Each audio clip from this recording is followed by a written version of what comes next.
एक डेवलपमेंट ये है कि बानी पीटीआई ने मुज़ाकरात के लिए हामी भर ली है और अब अगर पीटीआई के मुतालिबात मान लिए जाते हैं और एहतजाज मुलतवी हो जाता है भट्टी साहब, तो आपकी नज़र में कौन फ़ायदे में होगा और कौन नुकसान में रहेगा? अगर कोई बैठ जाते हैं, कोई दरमियानी रास्ता निकल आता है तो मुल्क फ़ायदे में होगा, कौम फ़ायदे में होगी और सारे के सारे फ़ायदे में होंगे, कोई नुकसान में नहीं होगा।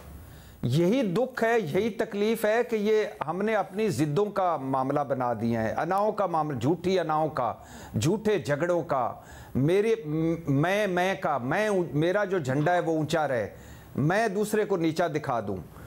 आप देखें ना, ये इhtजाजों की लहर है, इसको आपने देखा ये शुरू कैसे हुई?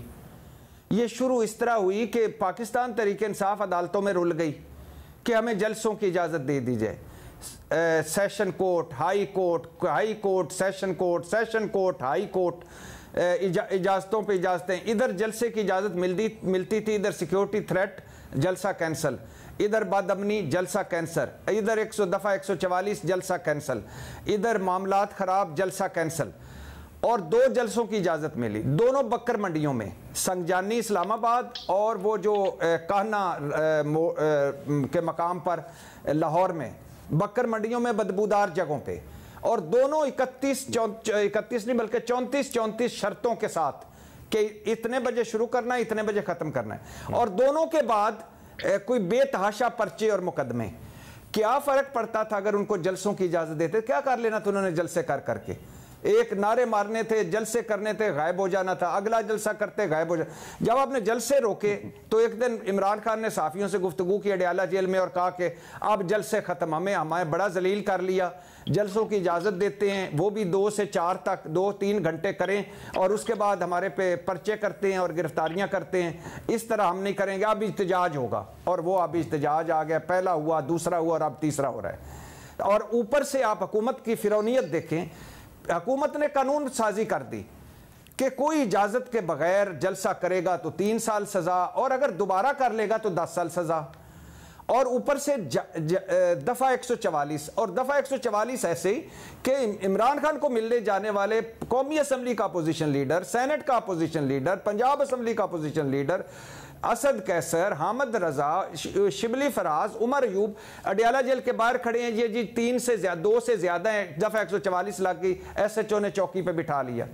तो जब आप आपने एक सियासी हुकूमत, अगर वो खुद को कहती है, अगर वो कहती है कि वोट की इज्जत तो खैर ख़त्म होगी, लेकिन कुछ भी वो कहती है तो कुछ स्पेस तो देनी पड़ेगी ना आपको। आप जलसे करने दें, एक जगह डिक्लेयर कर दें कि इससे आगे जलसा आप नहीं कर सकते। आप जहां वो आज ऐलान कर दें, कोई चंद शहर ऐसे जिनमें दफ़ा 144 नहीं लगी, कहें कि हम वहां एक रैली निकालना चाहते हैं, वहां दफ़ा 144 लग जाएगी। तो जब तक आप थोड़ी सी फिरौनियत से नीचे नहीं आएंगे, आप मैंडेट ना दें, आप हुकूमत से ना जाएं, लेकिन बातचीत तो करें। ठीक है, बातचीत होगी, दरमियानी रास्ता निकलेगा तो सबकी जीत होगी। सही। आपकी नज़र में कौन फ़ायदे में रहेगा, कौन नुकसान में रहेगा अगर एहतजाज मुलतवी हो जाता है? और ये भी सवाल कि बानी पीटीआई ने मुज़ाकरात की जो हामी भरी है, इसमें देर नहीं कर दी?